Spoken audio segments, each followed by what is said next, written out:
Hi guys, and welcome back to SwitchUp. A big thanks to Evan for writing this review for us. Hi SwitchUp family, Evan here for another Nintendo Switch review. I'm really excited that Mark finally gave me the chance to review my favourite genre, that of RPGs, with Atelier Ryza, Ever Darkness and The Secret Hideout. Let me know down in the comments what your favourite RPG or JRPG on the Switch is. Mine's still Xenoblade Chronicles 2. This game is the 21st mainline game in the Atelier series, whereas alchemy is the primary study of choice for your player. The Atelier series has chiefly been developed by the Japanese developer Gust since 1997. And has been published by Koei Tecmo for quite some time, who have also published the lesser-known Dynasty Warriors series, Dead or Alive, and Ninja Gaiden, to name just a few. Does this one live up to that excellent pedigree? Let's find out.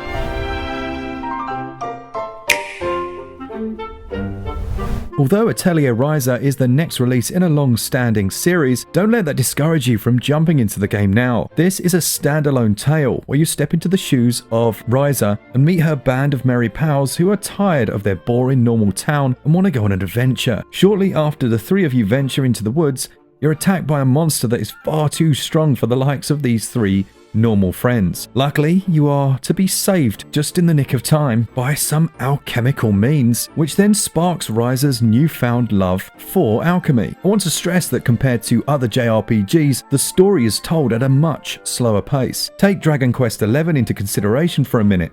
Within 10 or 15 minutes, off you go to save the world against whatever. Ryza is a much different game with no threat in sight from the beginning or even after many hours of playing. Your goal is just to leave a boring town to see something else. Since this is a JRPG, there are many quests to fulfill.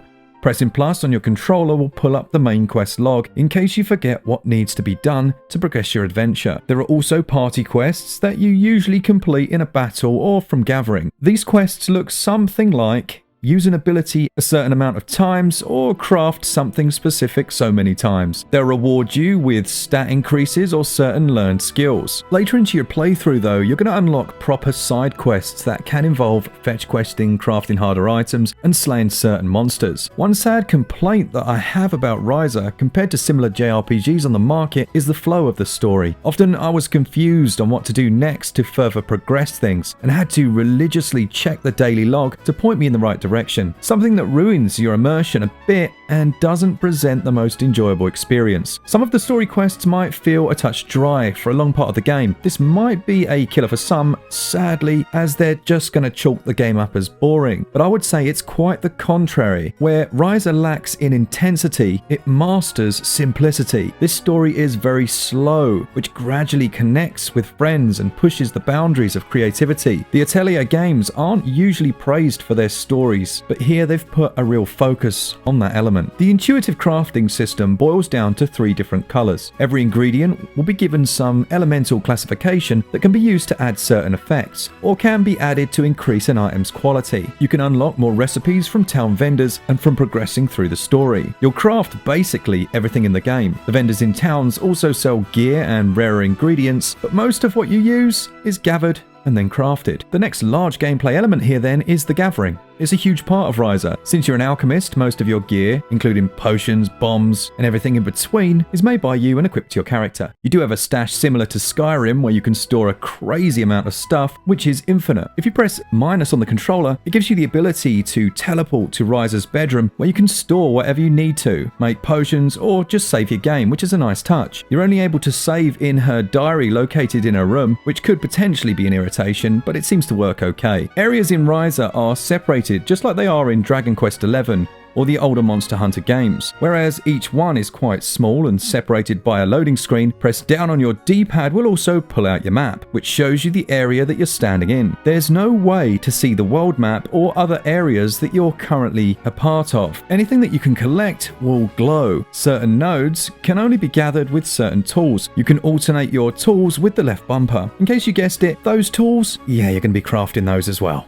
No fishing until you've made the pole. Interestingly, alchemy also ties straight into the combat system, one of my favourite parts of the game. Engaging enemies is identical to, you guessed it, Dragon's Quest XI, and let's be honest, if you haven't played it, this might be a bit difficult for you to understand. They wander around the wild, and you run up to them and just whack them with the Y button. You don't really need to grind in this game excessively, just don't skip every enemy. The bosses will run over you faster than you can blink if you do that. Initially, combat gives you an advantage in the fight depending on what gathering tool you attack with, as each equipment type does a different thing when you initiate combat. If, for example, you're going to use your base staff, it will start you off with 10 AP ability points every time you initiate a fight, and this same AP can be burned to pull off special moves, and again can be spent to permanently increase your tactics level. Doing that allows your characters to auto-attack more per turn, and this ability stacks, so the more AP you decide to spend on this, your team might do 3 attacks per turn. It all sounds a touch confusing, but essentially as you attack, you'll accumulate AP points, which you can then tactically spend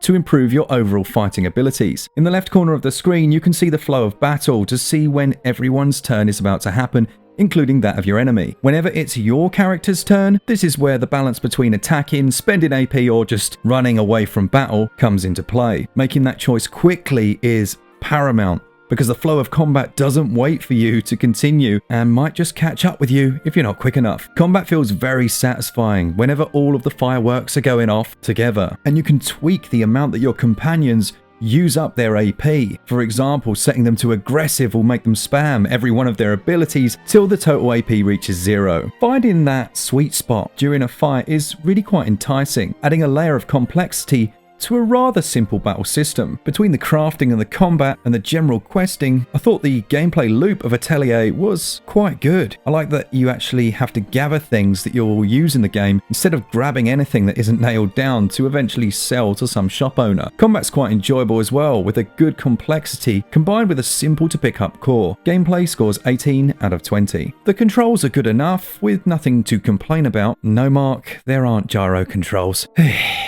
But this isn't the sort of game where you'd even want them. Controls score 17 out of 20.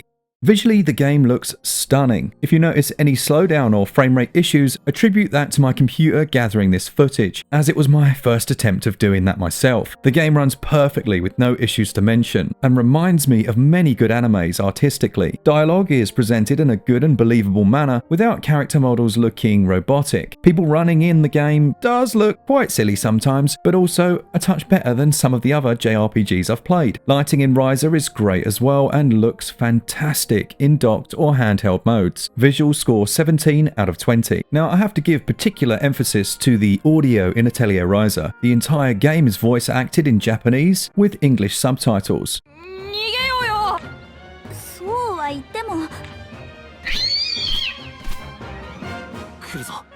Yuri Noguchi, who voices Ryza, and also Patrika in Xenoblade 2, is amazing. Ryza is very bubbly and a likeable protagonist who I'm going to remember for quite some time. My girlfriend couldn't stop laughing at me dancing to almost every song in the game. I listened to the opening ones on repeat while writing this review.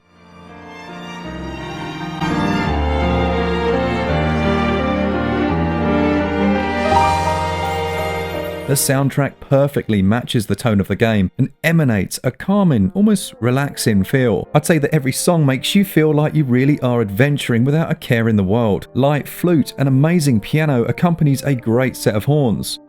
If you don't play this game, at least listen to a few of the songs and let me know down in the comments what you think of them. One complaint that I do have is talking to most NPCs. This reminds me of a Pokemon game in which you'll get one line of seemingly random dialogue, and that's it for many of the people you talk to. I wish that the conversations could have been more fleshed out, but in all honesty, I think I've been spoiled by The Witcher 3. Audio overall scores 17 out of 20.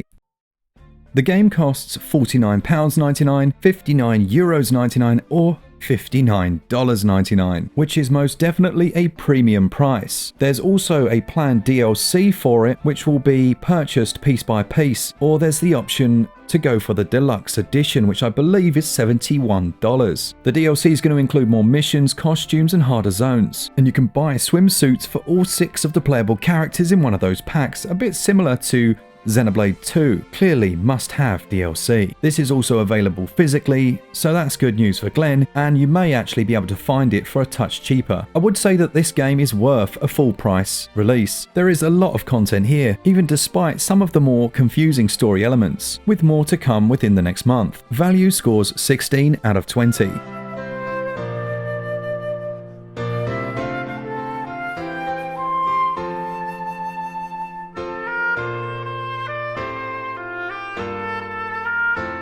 To sum the game up, Atelier Rising Ever Darkness of the Secret Hideout is very good. It's a very, very slow burner, which isn't going to be for everyone, but fans of the series know what they're getting into, and for newcomers like me, I surely have enjoyed my time with the game. The story also has a very good length without being too long. If you've got the time to play and you've finished The Witcher and Dragon Quest, and you're not too worried about Pokemon, which is just about to release as well, you're not going to be disappointed if you pick this one up. It scores a SwitchUp score of 85%. A huge thanks to Evan for writing this one for us. We always go through the review, play the game ourselves, and see if we agree with the scores, and I have to say, Evan, you've absolutely nailed it this time round, my friend. Let him know down in the comments if you enjoyed the video, and as always, for all things Switch all the time, keep it Switch up. Cheers guys, see ya!